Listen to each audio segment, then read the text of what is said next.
Hello, everyone, and welcome to another episode of Marcelo Amores podcast. Sorry, we are a little bit late because I was experiencing some technical difficulties, and it had to do with some uh, data transfer from one browser to the other. Anyway, I'm not going to get technical in here. I hope everybody's doing well, keeping safe with the everything pandemic that is happening. And today we have a very special guest, an old friend from the Halifax dancers community, but he's also a musician and a little bit of a computer science guy, a web developer, a father, and a really interesting dude. I'm really excited that he was able to join us today in the program. Please welcome Gordon B. Isnor. How you doing, my friend? Good. How are you, Marcel? I'm doing good. I'm doing good. Yes, thank you. I'm sorry about that little technical No glitch. worries. No worries. We're just starting with this new journey, and there are bumps in the way on the way. So let's get started. Yeah. Yeah, man. So you used to live here in Halifax, and you guys had to move over to Sackville, New Brunswick. Is that right? Yeah, we're in Sackville for the time being. It may not be permanent. My partner got a sort of a temporary contract job with the radio station in Sackville, Sweet. the college radio station, and so we moved up here for that. But that, it may be over soon. We're not really sure, and so we might be back in September in Halifax. Yeah, man. We feel like we miss you here. Yeah, I miss it. I mean, I was going down there literally every week. For a couple of days at least, because we were doing our Rueda and my family's there and that kind of thing. And so I was doing that up until November and around the end of November, but then they closed the border. And so we haven't been able to get back to Nova Scotia for 6 months. Yeah, that's there's tough things that are happening these days for all of us. Yeah. But yeah, we're going to be talking about that the Rueda that you were talking about. I know Anglophones have sometimes a hard time doubling the R. It's a Rueda. I think the ones that do it best are Irish and Scottish, and it's because of the Gaelic. In Gaelic language, they have that R sound. Yeah. That is fun. It's fun to do sort of like special effects. Yeah. Anyway, man. Yeah, so we know you here in the Latin community in Halifax as an active member of the community, and also a dancer. But not very people know a lot about your music, your musicianship, and yeah, just tell us a little bit about that. How you started with your journey into music, and what was that with that? Sure. Yeah. So, I mean, I was interested in music from basically as far back as I can remember. Even before kindergarten, I was buying records, getting my parents to buy me certain records. Buddy Holly, ABBA, Kenny Rogers, and stuff like that. And I just continued getting more and more interested in different kinds of music as a kid. Pop, new wave, and then punk and swing jazz, like big band jazz. Sweet. And folk music. It's like 60s, like Dylan type stuff, and just got more and more into all different kinds of music from around the world, classical music and everything, pretty much. And so I think around grade 6 or 7, I started playing guitar and keyboards and harmonica, and I got just deeply into guitar throughout junior high school and high school, and studied music in high school. The program in Nova Scotia at that time when I was a kid was phenomenal. They had amazing music classes in the schools, and then they had this building on Chebucto Road, which was the music department, and they had amazing classes after school. There was like an electronic music studio, and oh, sweet. I was a member of the big band jazz group for the whole city, and also they had a big band, like a jazz combo for the whole city. So how long ago was that? I don't mean to bring up your years, but yeah, well, this would have been like, for me, that like high school would have been like 90 to 92, I guess. And so, All right. it was absolutely incredible. And, when we started bands, we could go to this music department and play, rehearse.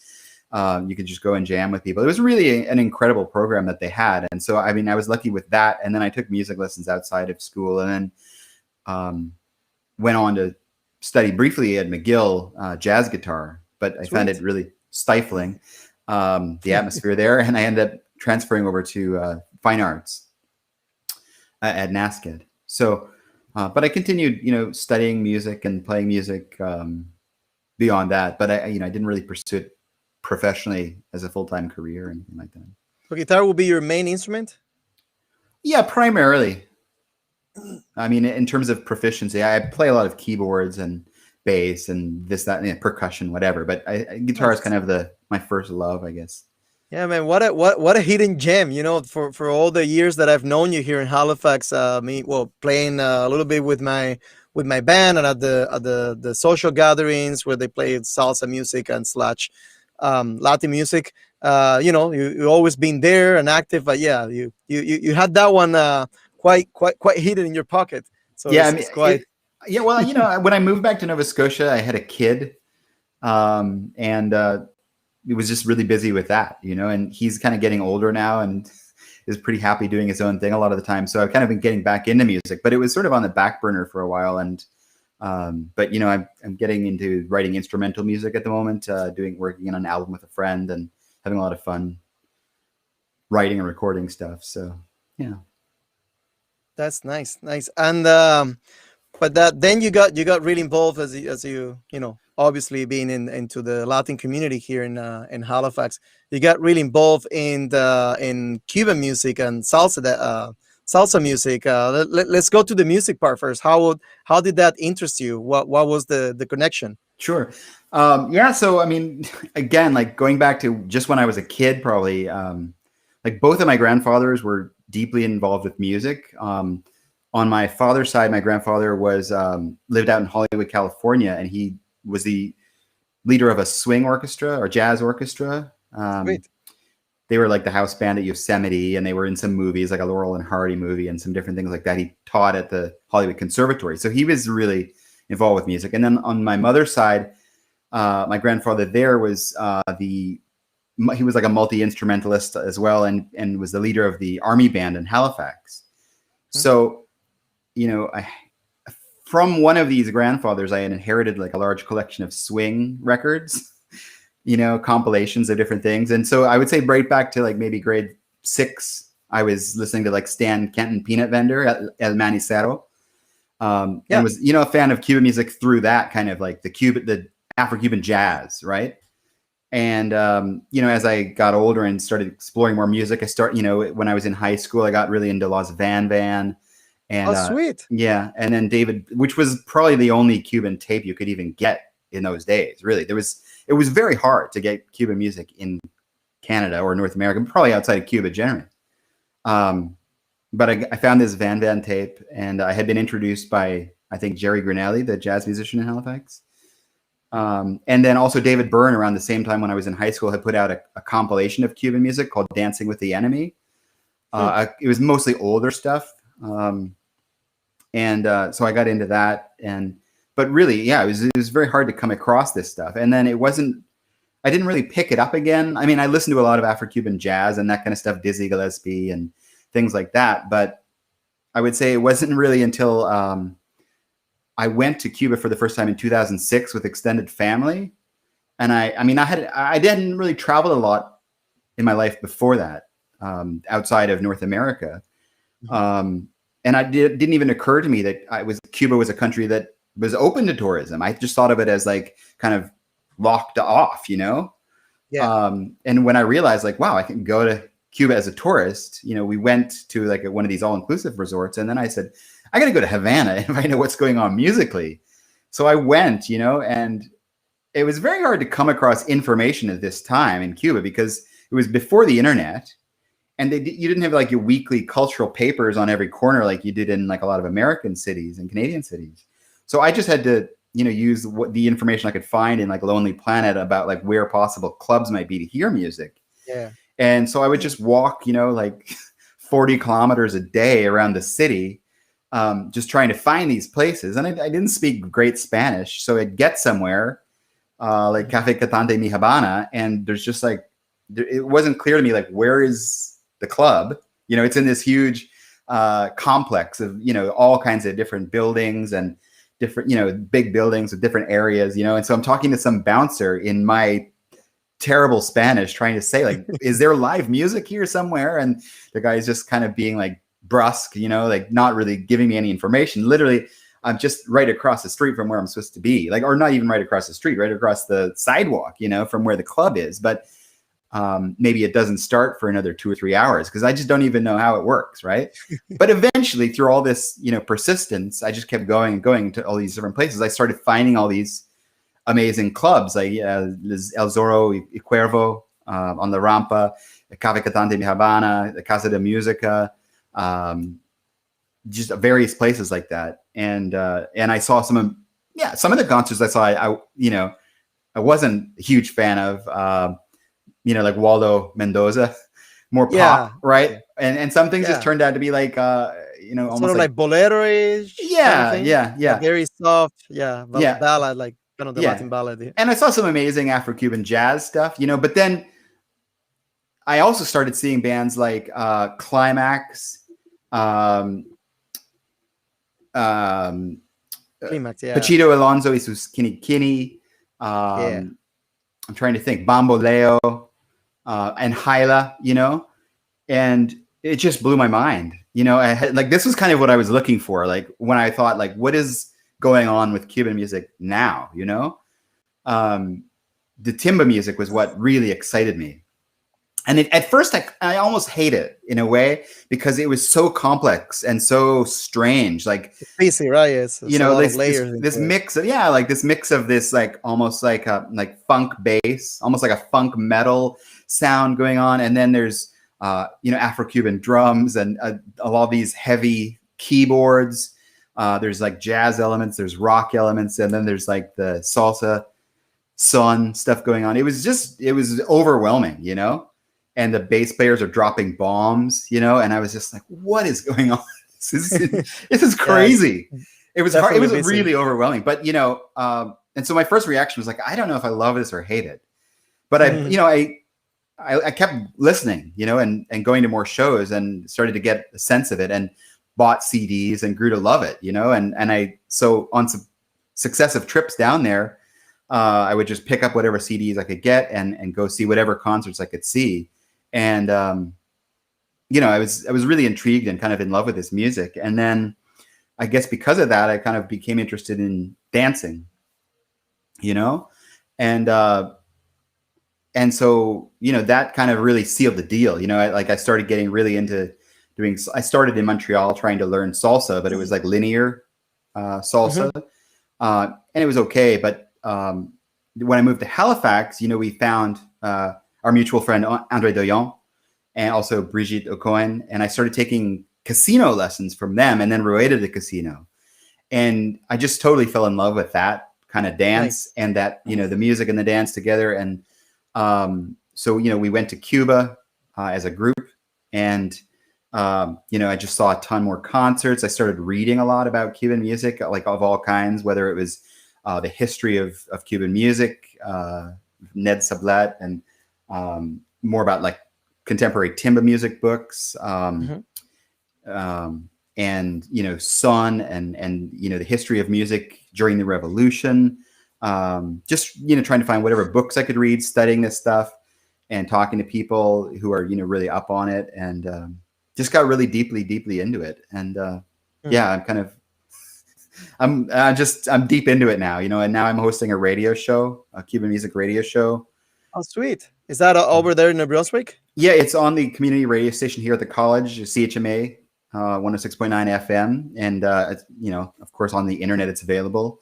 And it's called the Havana Syndrome. And it's mostly, I would say, mostly timba music, but also, you know, current rumba, son, bolero, you know, and sometimes we'll do older things. Like we did recently I did two episodes back to back. One was about the history of how Cuban music influenced the world.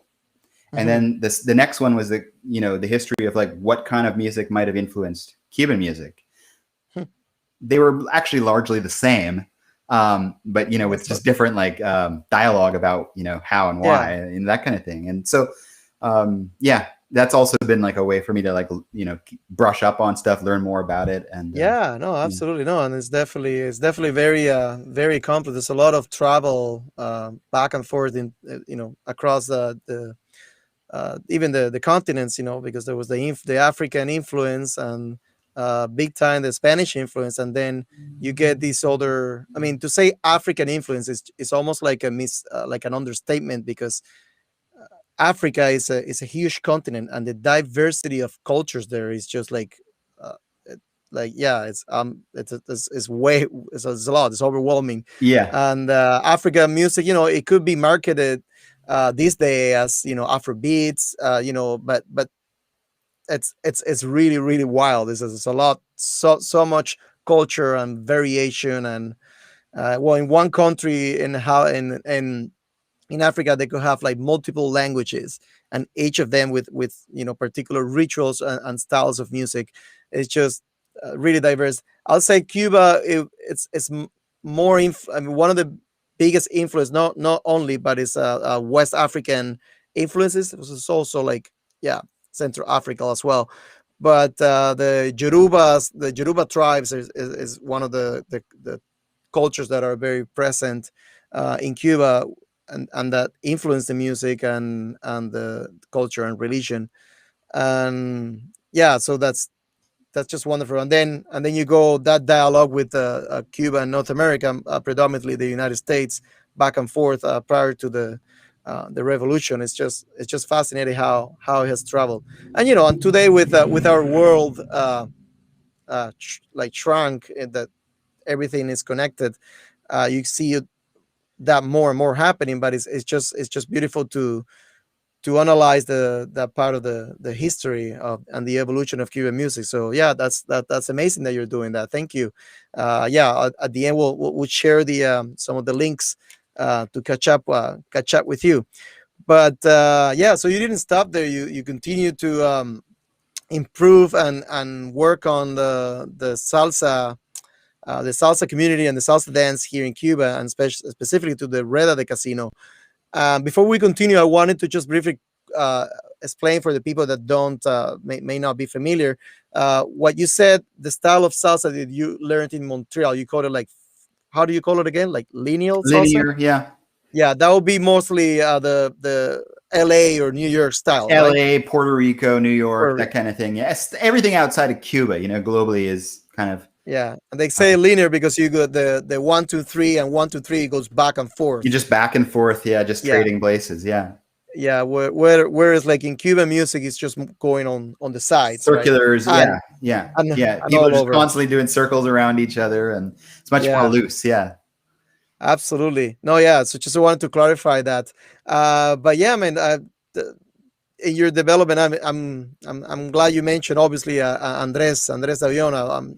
I hope to have him in the program soon, because that's the man with the smile on his face, and his smooth way of teaching and nice personality. I think it would be really cool. But yeah, you came up really brave, and you organized that I was part of. Supported your the Rueda de Casino at the Central Library in Halifax. And you tell us a little bit about that? You just Yeah, for sure. that idea. So I mean, I had heard that there was this what do they call it? The International Rueda Flash Mob Day, and it was something they did once a Yeah. year, where groups from all over the world would, film a video of themselves doing a flash mob Rueda de Casino somewhere in town, and post it on the internet. And so you could see all these amazing videos, and some of them are just incredible. I mean, most of them are incredible to a fan, but some are really extraordinary.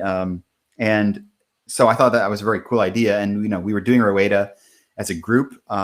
So I said, well, why don't we do this? And the group was like very happy to do it. So, we tried to figure out a good place to do it. And, it gets complicated when you're dealing with businesses like shopping malls. They were all very they were hostile to the idea due to insurance reasons and all these things. Yeah. And then we thought about doing it outside or whatever, but we ended up finding out that the library was incredibly friendly. And the library, I mean, when I was a kid, the library was a place where you spoke in hushed tones and whispers, and if somebody said something, somebody's like shushing you, right? But when they opened this new library down on Spring Garden Road in Halifax, it just became this just unbelievable center for the whole city to congregate. You could all of a sudden you could eat there, which was new. You could talk, you could work, like co-working for like if you bring your laptop or students bringing their books and studying together. It really transformed into this just amazing hub for the whole city. And so they were super friendly about having us there. And yeah, we did it. It was really fun. We did a video, which is out on YouTube. For I don't know, for a lot of us, is probably when we were just getting started. I know for sure myself.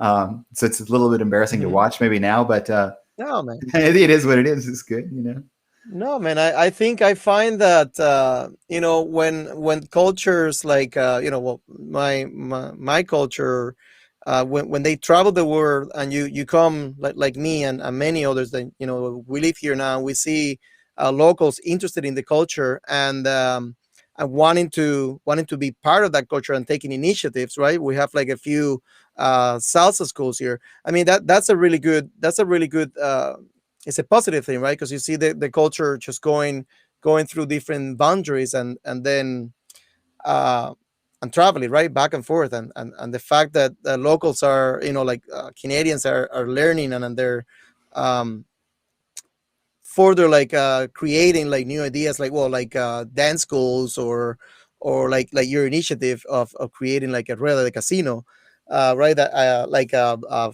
flash mob. I think that's really good.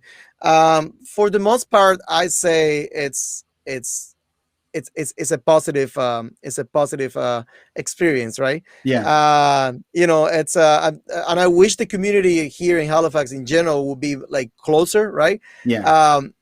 It's really nice to see all the pride that people gain when we're doing that. Sometimes I find the pride is a little too much, and it interferes with the whole objective that is to let's come all together. Okay, we have maybe different levels of knowledge or of how do you say of expertise Hmm. and or different styles, but the whole idea should be to uh, everybody calm down and share from each other more and that. And I think for the most part, it does work like that. I mean, it is a fairly small community. Yeah. Yeah. Yeah, right now we're limited obviously with COVID, but it's I think well as a Cuban native, I think it's a very positive experience to see that embracement of cultural embracing. Yeah. uh yeah, so I mean, it's does. it's it's funny. It's like it feels like an uphill battle in a way. Being a big fan of the Cuban music and dancing in North America, I think in general, is definitely in Halifax, because it's a very small community of people, and um, yeah, I fell in love with it, and I just thought like this is Yeah. the most fun you can possibly have. You know, I love the music, I love the dancing, and then but it is a small community, and then I was over in Paris for like a week a couple of years back, and I could not believe it. It was like a whole other thing, because in North America, this linear salsa that we're talking about is huge, and Yeah. other dances from like Dominican, like bachata and African kizomba, they've really taken, they've taken over kind of thing, people's interest and imagination, I guess. But in Europe, the Cuban thing is just massive, and everything else seems like it's more of a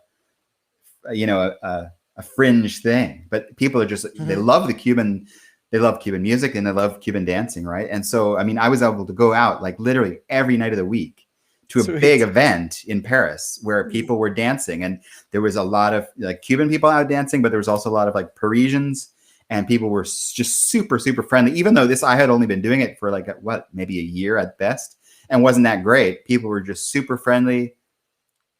Everybody was happy to dance with a newbie like me, and it was just amazing. So I mean, that was just kind of an eye opener. And so, you know, I would love to see, you know, that kind of thing growing in North America and in Halifax. And but yeah, it is an uphill battle because, you know, especially once people have already discovered the other kind of side of things, the linear stuff and all those other things, they, you know, you kind of just get you're along that path. You know, it's hard to turn somebody Yeah, from that path, but you know, and yeah, we would love to grow the community for the Cuban music and and it is dancing in okay too, Halifax. right? It is okay too, right? Like people have, people have their own preferences, and I think it's very positive and quite surprising that for the last 15 years, like the community has grown a lot. Yeah, I haven't met personally Joannis, Joannis Roche, but we became Facebook friends and we've talked over the phone a few times, and and he was giving me a lot of the background information of how he was one of the pioneers that started pushing that movement here, and then how some of the dance schools like sort of some of them started from his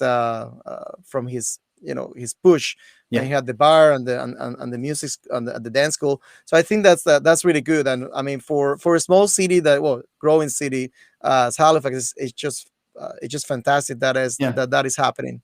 yeah, So let's just shout out to everybody that is involved in the Latin community here in Halifax and the East Coast. Thank you so much, guys. And regardless of your preference of style or level of expertise, the fact that this is happening, it's kudos. It's yeah, amazing. So yeah. let's And let's keep the it's a super friendly community. It's yeah. very welcoming and it's just a lot of fun, you know. And I don't know, it's been weird with COVID, right? Like Oh I, yeah. I actually I was in Cuba last February and March.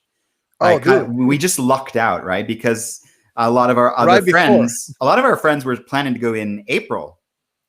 Um, but we, like, four of us went down in February, like February 20th. And I didn't even think, I had no idea what COVID really was. You know, I probably had heard the name on the news or something, but didn't pay it any mind. And so we went down, we were there for 2 weeks, and Michael Blanco was doing this big salsa festival at the time. So Uh-huh. we saw some pretty amazing concerts. I mean, we were going to concerts every night. I was going to concerts every single night. I'm like 2 or 3 concerts a night, different stuff like bolero, timba, rumba stuff, and we were taking dance lessons, you know. And so we learned to call Rueda. That when we were there, I learned to call Rueda, and when we came back, it was March. I came home March 7th, and at that point, I still had no idea what COVID really was, but at the Cuban customs desk, the guards were wearing masks, right? Mhm. And so I kind of was like, okay, what's going on here? And then when I got to Toronto, everybody was wearing a mask. So it was like a kind of a wake up call, like what has happened to the world, right? Oh And wow. so, you know, our plan in Cuba was the four of us said, like, let's get together and start doing Rueda de Casino, because we had learned a whole bunch of new moves and we learned to call them. We said, like, we can do this, right? So that was our plan. But then COVID just ended everything, right? And so for like 3 or 4 months, there was just nothing. I was just dancing at home by myself. And then around, like, I don't know, June or July, the four of us who were in Cuba, we got together on the waterfront in Halifax and started doing our way to casino. And it kind of grew to like about, like, I'd say 12 people or more. And we were doing that every Thursday night in the same spot, like down by Purdy's Wharf, I guess you'd call it. All right. And you know, it was great fun. And we kept doing that all through the summer and even into the fall. And then at a certain point, it got too cold and too dark to be out at night. So we ended up moving into Edget Dance Studio out in Bears Lake.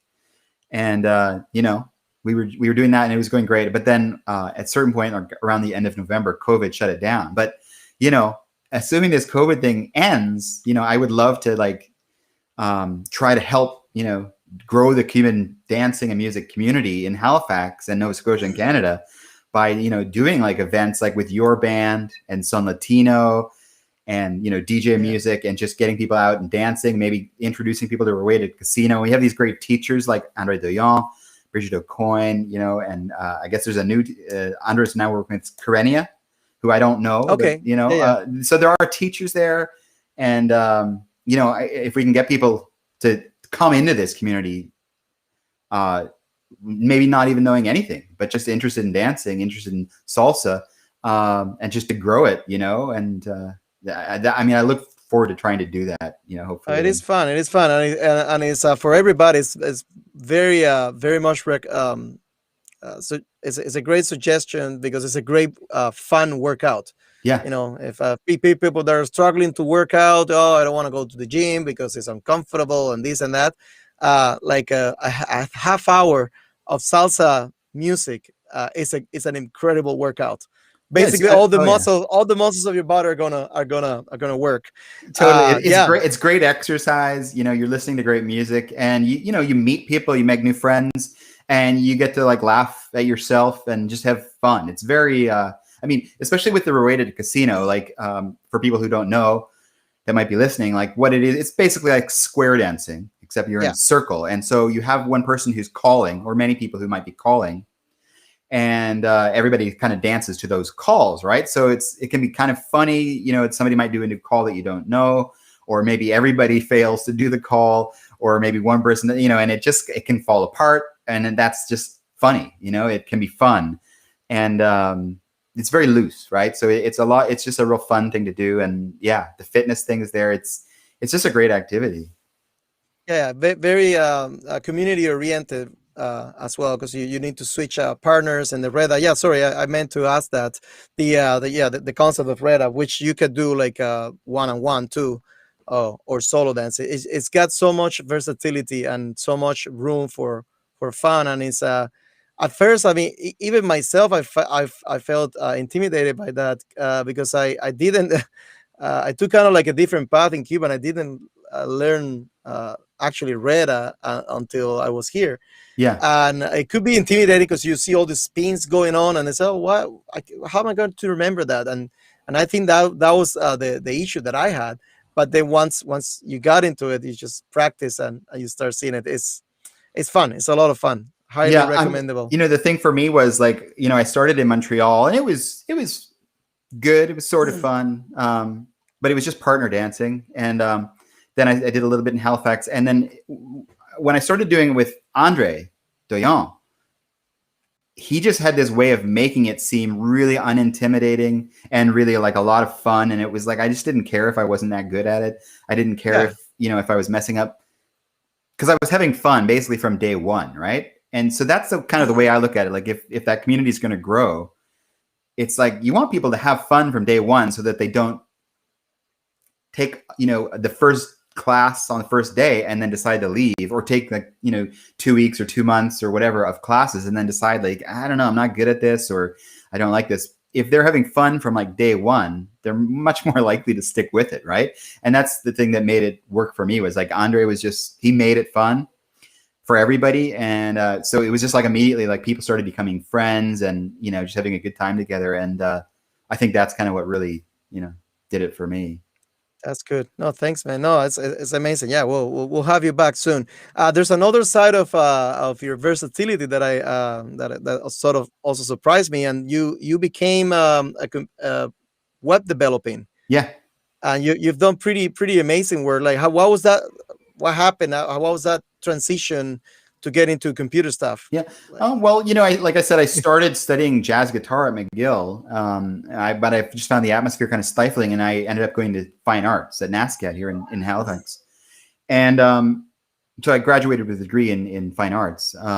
And then I moved out to Vancouver and Whistler, BC, and I was just looking to make money. I needed to pay the rent kind of thing. And so I found a job doing graphic design, which was kind of what I had been doing a bit of at art school. And so I started working in graphic design, at first at a design agency, and then I was at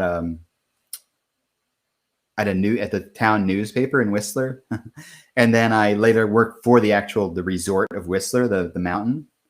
And so I was out there for a number of years, and then I later moved to Nova Scotia, and I was doing print design again with the photographer Sherman Hines, who's sort of a well-known Nova Scotian photographer. And just kept doing that. I was just working various mostly print design jobs. But at those print jobs, the web started to become a thing, and I started doing web design, and I got more and more interested in the web end of things because it involved programming and like pulling in dynamic Yeah. data, and I just thought it was really fascinating. So I started working at that full time professionally around like, I don't know, 2007, 2008 or something like that, and ended up working. I worked a job for about a year and then went out on my own as a freelance consultant. And so I've been doing that ever since, and yeah, it pays the bills, and I enjoy doing it. So Yeah, last year when we met at Bill's place, that we were having the outdoors concert, I think I learned. Well, we were chatting maybe before.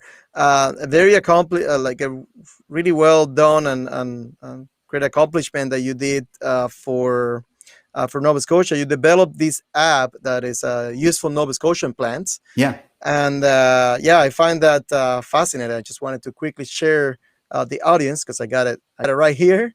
So if you can see this, this is the website, and there's also an application. I actually have used it going on trails, and it's well, you tell us a little bit about it.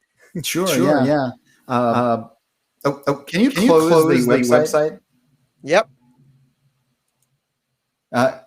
Yeah, when you have the website open, for some reason my own audio comes back in my ear.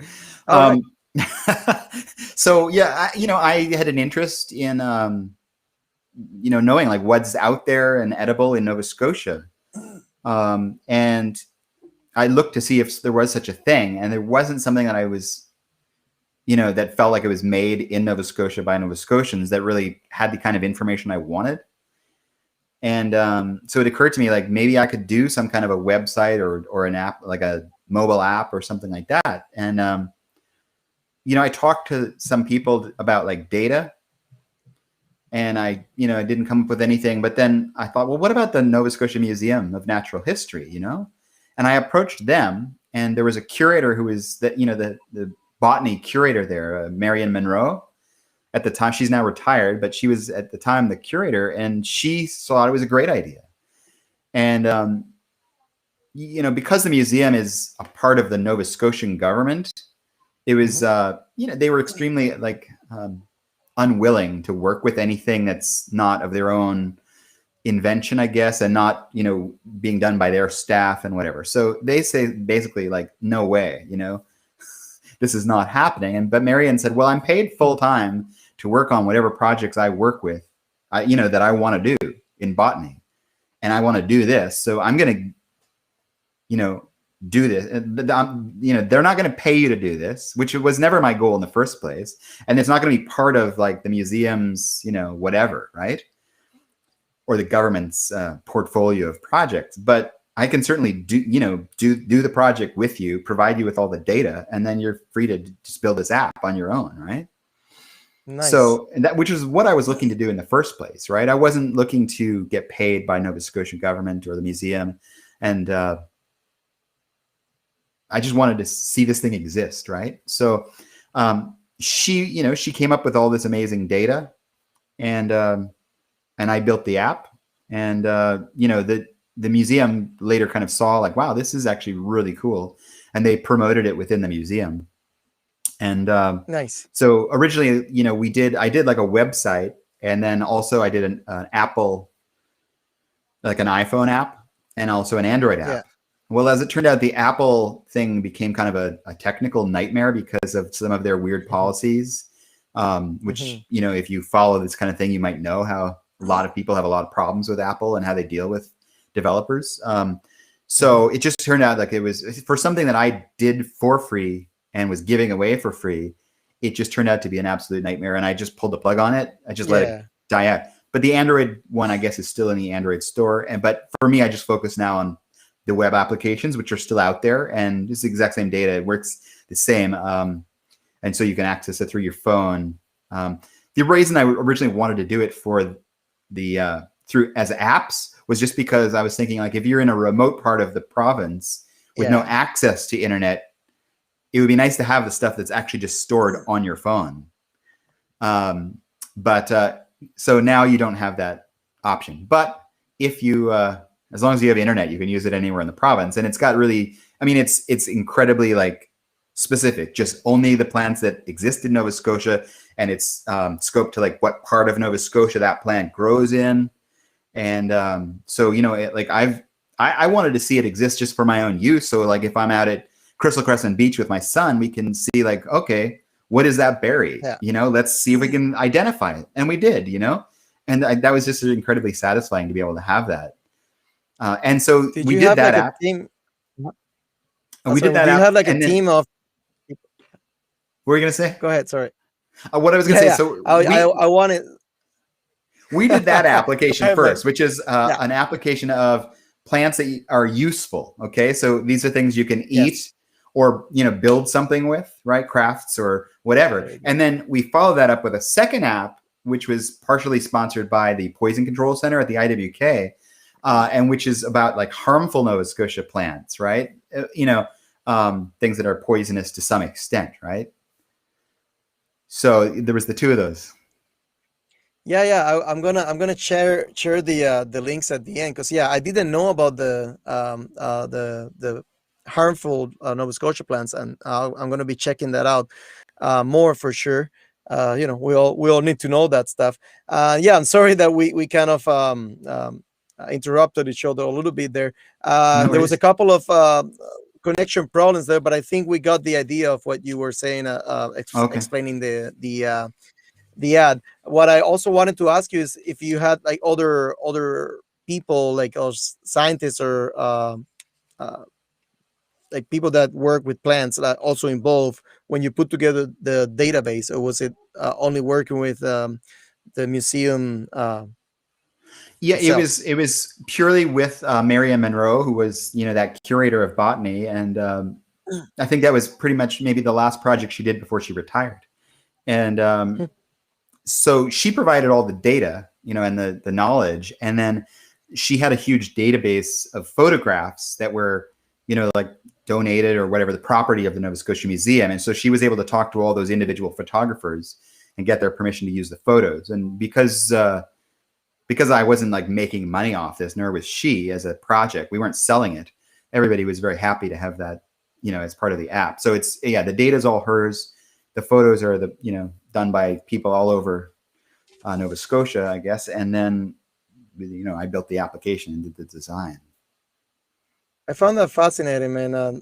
You know, because I have myself like a degree in life science in biology, so and I mean, to gather all that information with a piece of technology that you hold, that you know, that you can hold in your hand and put in your pocket, is I find really really good, and it actually works, you know, because I'm not familiar, I'm not very familiar with the no the plants around here, and I did use it a couple of times going out in Lawrencetown, some of the trails over there. That was last year, and yeah, I find it, I should encourage people to use it, because it really is, it's a lot of fun. It's a lot of fun, and it's fair it's yeah, it's fairly user friendly. It's very easy to navigate through it, so Yeah. yeah, kudos for you.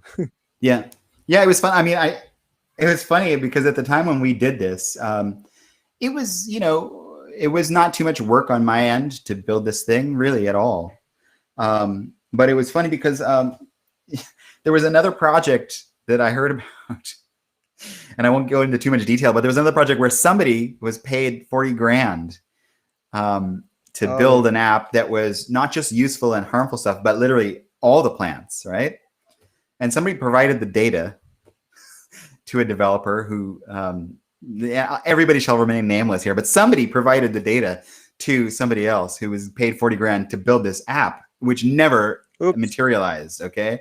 But they did get paid. And the app never exists. And it was, it might have been the case that I would have also done that app. To- But you know, it wasn't possible. The money had already been spent. And anyway, but okay. yeah, you know, so that it's a shame that didn't get that didn't materialize into the real world, and I don't think it ever will. But because it would be interesting to see like what is, you know, I guess like to see the scope of like here's the useful edible things, here's the harmful things, and here's just everything, right? So we don't really have that. Sorry, But sorry, you broke up. You broke up. Your voice broke up a little bit there. Do you mind repeating that last statement? oh yeah, so I was saying it would be interesting, like I did the two apps. One is the useful plants, and the other is the harmful plants, right? So you can get a sense of what Yeah. those two things are. But then it would be really interesting as well to have a third app that was just everything. But unfortunately, that Yeah. didn't materialize, and I don't think it ever will. I wasn't given access to that data in the project because it was sort of tied up by somebody else was working on it. But so it'd be interesting just to see like how the relationship in terms of the numbers and the plants that are out there versus what we can use or avoid and that kind of thing. Yeah.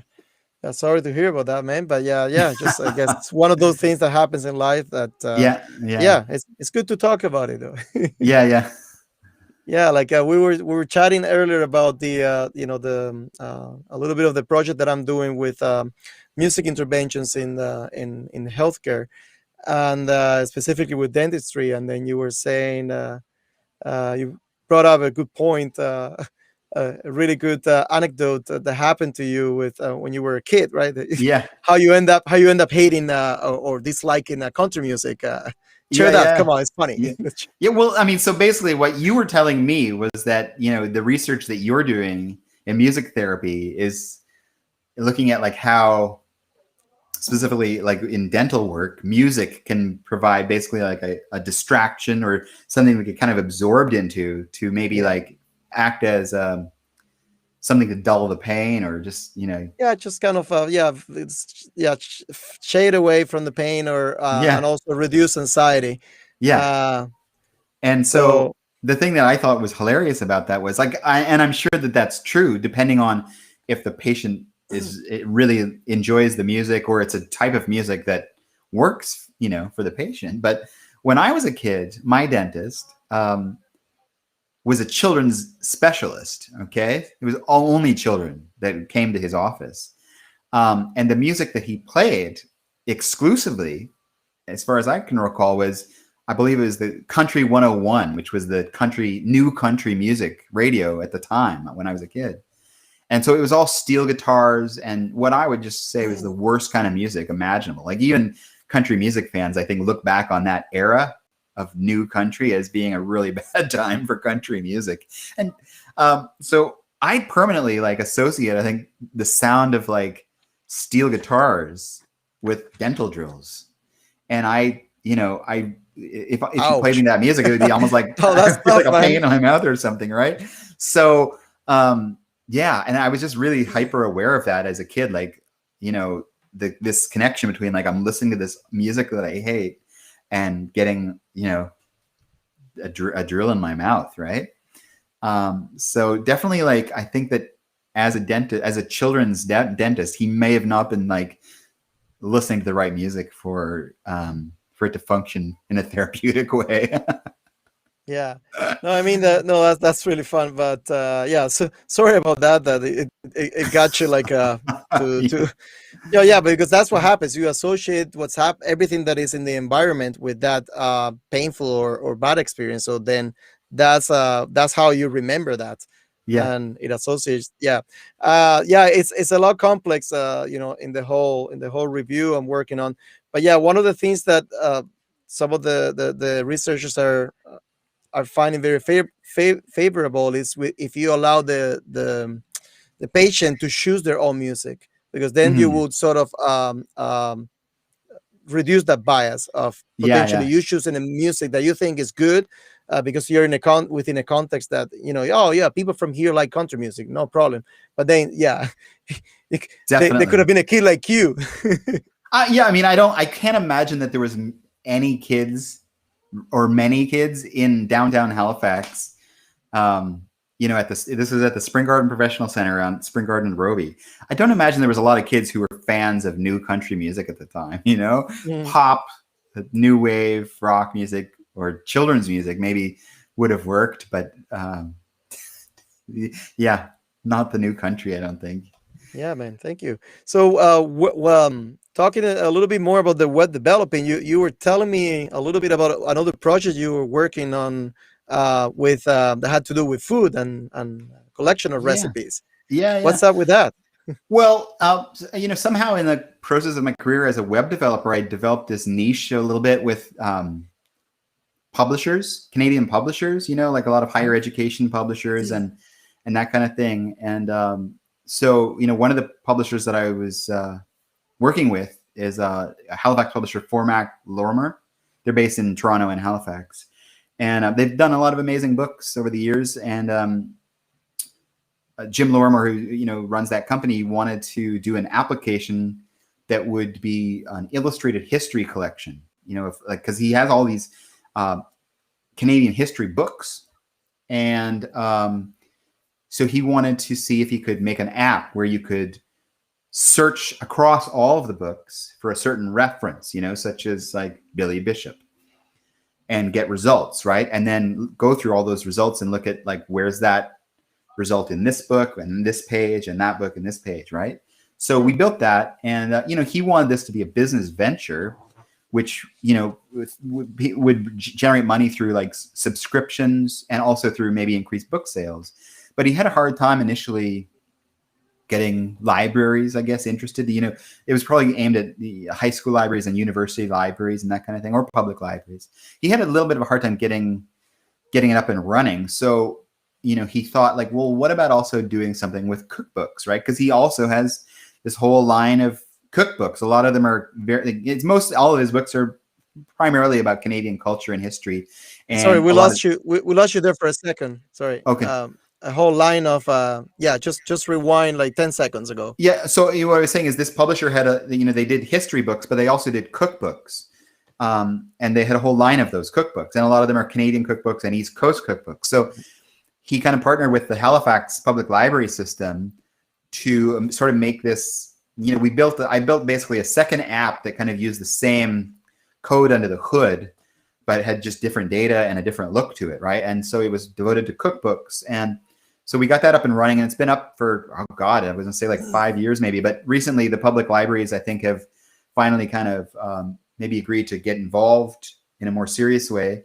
And we're kind of rebranding it as, I think it's going to be called like East Coast Recipes. And so basically what it is, you can go to this site and see a list of recipes, maybe based on a certain season, the currency, like it's, you want a spring recipe, what's current in spring in terms of the fruits and vegetables available, that kind of thing. You can see those recipes, or, you can filter by all kinds of other criteria, like if you're interested in Craig Flynn from Chives Restaurant and his recipes, you can filter by that. If you're interested in stuff from, Acadia, like Acadian food, or something from New Brunswick or Nova Scotia or BC or whatever, like you can filter it on all these different criteria and then get these recipes from the books, right? So you're searching across all of the different books for like a single recipe, right? But then once you get in the book, you're actually viewing the pages of the book, which was originally printed. So it's kind of an interesting. I don't think I've ever seen anything quite like it before. What's the name of the what? How can we access is it accessible right now? It's just in the process of being rebranded, and I don't off the top of my head know what it's good. I think the domain name may be something like eastcoastrecipes.ca, but I haven't done that rebranding yet. But it's going to be available through the Halifax Public Library. So I think just going to their website, you'll be able to access it, and they'll probably be doing a lot of promotion for it too. So that's good. Well, so that's coming soon through our the local public libraries here in Halifax, Nova Scotia. Which, by the way, I again, I think I've mentioned this before, but through the whole pandemic, I've been so grateful of the huge selection of audiobooks offered through the public libraries, and like really up to date. I've like listened probably more than 20 audiobooks right now, and it's such an incredible way of learning, right? Of putting information in your head and processing, because you don't have to be 100% like with the book in front of you reading. You could do like to fully concentrate, to my experience, you could be doing like minor tasks, right? Like not another task, like there are not very, maybe there's some repetitive but not intellectually very engaging, like Yeah. going for a walk, or like going for a run, or Yeah. pay Doing attention in some the corners cooking or when you're going something like across the that. street, for sure. Doing some Yeah. cooking or doing dishes, stuff like that. I find that like fascinating because you could sort of properly multitask. Yeah, Uh-huh. the multitask thing is a very controversial uh, topic itself, because we don't we're really not good at multitasking as they used to say before. But for those things, just putting your attention into an audiobook and doing uh minor tasks, I think is an amazing, like a step, an evolution into the learning process. So yeah, Yeah. now that we talked about the library, I strongly recommend that. Now, would this be some sort of like an app built in or embedded into the library? uh No, I think it'll be just, you'll visit the library site and they'll have a link over to our application. It's like a web application that stands alone. But they'll Nice. serve as a gateway to it, And That's yeah, good. it's cool. That is. You can print out recipes and find recipes if you're looking for, like, if you've got some app you can if you've got certain things in your fridge, like apples and cinnamon and whatever, cheese. You can filter like, what can I make with those things, and it'll pull up a recipe if it's got it, right? So it's pretty neat, especially because it's like so specifically Nova Scotian. If you've got ingredients that grow in Nova Scotia, and want to know what to do with them, and also if you're interested in your own sort of Nova Scotian cultural scene, whatever, like what are some native Nova Scotian Yeah. recipes, you can find them. So it's pretty cool in that regard. Yeah, I mean, there's a lot of other sites out there like Epicurious and stuff that will give you a recipe, but it's not necessarily Canadian or Nova Scotian content, right? No, it's really good to get a compilation of that, to have all of that information packed in one Yeah, application. I think that's very yeah. remarkable. And I should say too that, like, this application, this project um, was created by this one publisher, but he's been working with all kinds of other Canadian publishers. It's not only his books, right? So it's open to, like, if you want to be on our platform, you can, just basically send us your data and we'll get your stuff in there. So I think there are already a number of other publishers in there. So that has the Oh, potential to interesting. grow, right? Yeah. That's really cool, man. I can't wait to learn more about that when it hopefully it's Yeah. gonna be up soon, you think? I think it'll be very soon. Yeah. Like, I mean, I was just talking to them, just, like this week about when can I get it done? So as soon as they have whatever they need to give me, they're going to give it to Nice. me and I'll get it done. So it could be in the next week or two. Sweet. So it's gonna be called like East Coast Um, Recipes. I think so. Yeah. Something like that. Yeah. Yeah, at least that those will I be the key words. something like that. Yeah.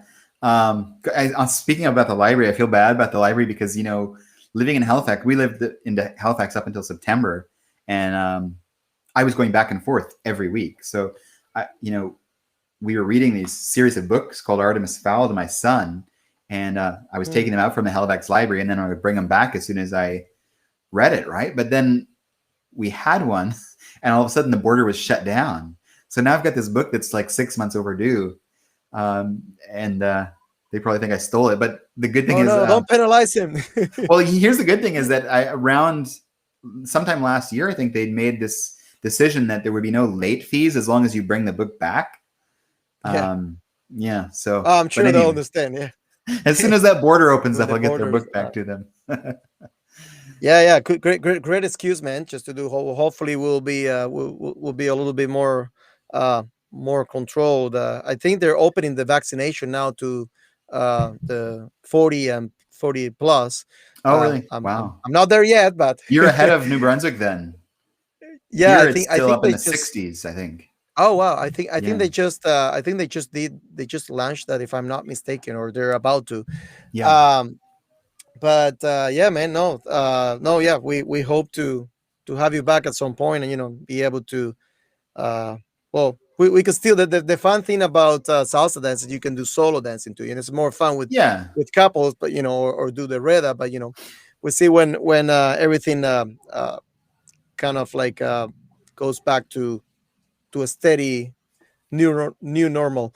Yeah, I mean, definitely you can do it by yourself, and like I do it like almost every morning as part of my, like, I have a whole fitness routine of various things that I do, and the last thing I do pretty much before I have a shower is I'll just do a way to the casino by myself. I'm sure like my family thinks I'm crazy, but Oh, yeah, that's just to good. keep it fresh and keep fun. But we thought we were going to be able to get back to doing our Roweta at the casino like April 19th or like the 22nd, because we meet on Thursdays. But then, you know, they things got real bad and they closed the border Yeah, man. No, for quite a while. So anyway, we're hoping to get back to it maybe sometime this summer down on the waterfront again. And yeah. Maybe you throw a know, little video and post it, and yeah, we'll have fun with that. yeah, Start a new challenge. Let's start a new challenge. yeah, So yeah, no, man. Thank you so much for joining me today. And again, I'm sorry I had a little bit of a technical difficulty at the beginning, but yeah, we pulled it through. yeah, And so you also have like a Bandcamp account, right? yeah. I have it here in front of me, and I see I'm reading here. That's why I've been kind of looking up the Oh screen. yeah. Walking from Bar Monserrate to Plaza de la Revolución in the rain, determined to discover the new sound of your bossa nova. And then there's a tune there. Is that something that you wrote? Yeah, yeah. Yeah, man. Do you mind? Do you mind if we close the program with that? Not at all. No. Let's see. Let's see if we can. Let's see if we can hear it. Let's just quickly take a little, and then we'll go back and say thanks again. Sure, sure.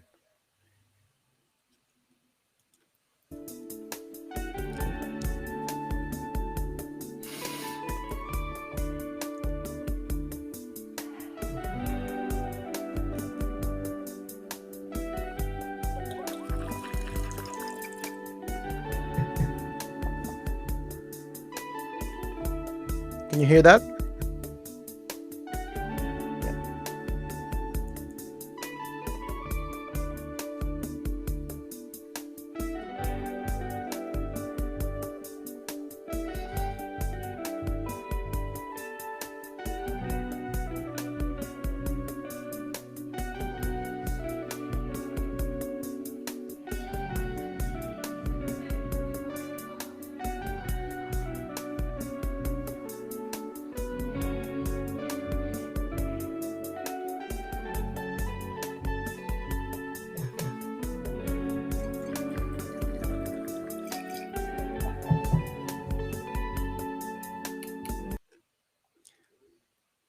All right, a little teaser there.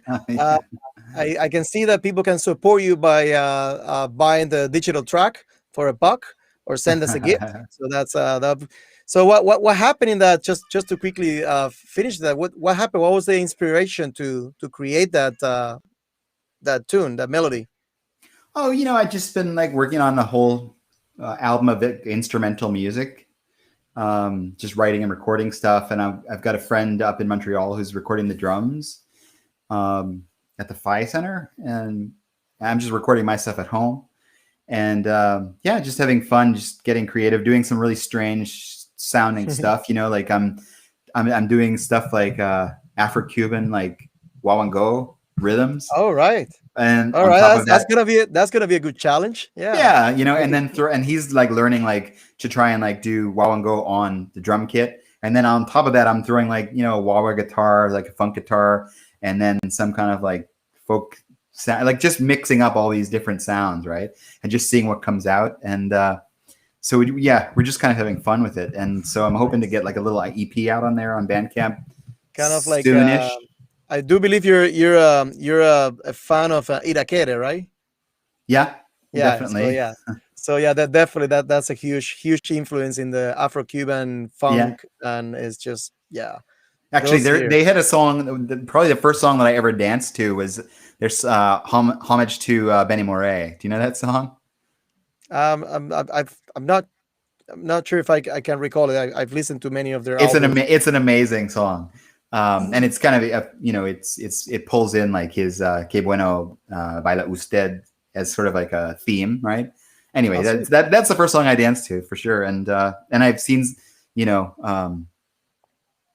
some of the musicians, not like obviously they're not together now, but some of those players in Cuba doing stuff. That's good, man. Um, Well, yeah, I'm happy that right now we have also this opportunity that, even though we can't, we're limited to be physically recording, but we can just record a little track. And there are a bunch of softwares out there. I myself using just GarageBand at the starting yeah, point, and it yeah, works. It works good for what I do. And not. yeah. And but yeah, it's good to have that opportunity and share some clips. I mean, some tracks and put something together. So uh, again, yeah, thanks for sharing that. Just we need lots of creative ideas and courage to get us through all of this, right? Because it's not just a lockdown; it's a mental lockdown too. It's Yeah, hard on the so yeah. You guys have a lot of trails and beautiful places to go to over there, right? it's amazing. The thing that's made it just absolutely great being here for me is the cross country skiing was just absolutely out of this world this year, and just an incredible network of trails maintained by like a local community group. And so I love that. And then walking trails. There's a beautiful waterfowl park here with like Oh wow! every bird you can imagine. Like Oh wow! stuff that I've never seen before. Every day I'm looking at a gazillion red-winged blackbirds, and there's Yeah. blue jays. There's something I haven't quite identified. I don't know if it's a beaver or an otter yet swimming around in the pond. It's quite nice. Yeah, and in Go terms of ask the him. natural stuff. Yeah. Hey, um, you. Are you a yeah. beaver? Well, he's a little bit elusive. But yeah, just it's really cool in that regard. Like the nature up here in Sackville is really, really nice. Oh, it's good to know, Yeah, man. Because yeah, everybody, like everything's going crazy here in Halifax with the real estate market yeah. exploded, and a lot of people have to actually move I move know. out of the Yeah, city because yeah, wonder what's going to happen is the demographics of the city is going to change within the next 5 years. What are we going to have here? We want yeah, to keep. I mean, we're obviously welcoming everybody, but we want to keep the East Coast feel, right? Hopefully yeah. that won't disappear and be taken over for the unfortunate reality that the ones that have more money. Yeah, I mean, since I was a kid, it's just changed phenomenally. It was like a town where there was lots of like blue collar, middle class.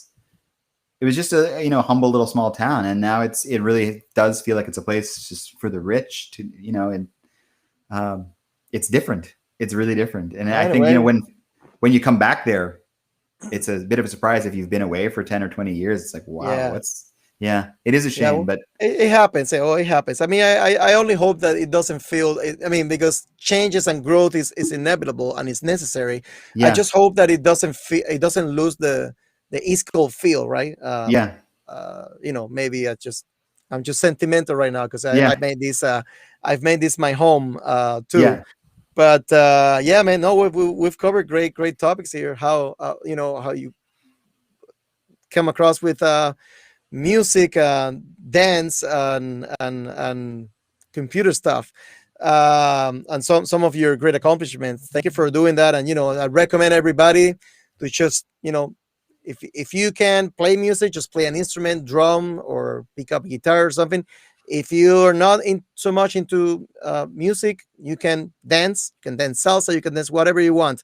Those are activities that will ease our mind and make our get some exercise, but also some good brain massage and make us relax and feel better in all these circumstances and in general in life, right? yeah. I mean, if you want to get really geeky, just get into computer stuff. But yeah, but for now, I think I'll say. And last week, I think I threw a little challenge. Maybe if you can follow me on that with whatever music, I created like a hashtag like music for our mental health Uh-huh. because it just happened the day I believe the day of the lockdown. Uh-huh. So I just I just challenge. I think a friend just did something and I got a couple of people interested. So basically, Uh-huh. what you can do is just record a video.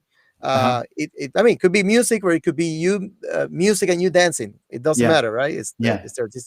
And then just create a video, post it, and just put the hashtag and just share it and get the people to do it. It's just for fun, right? And Cool.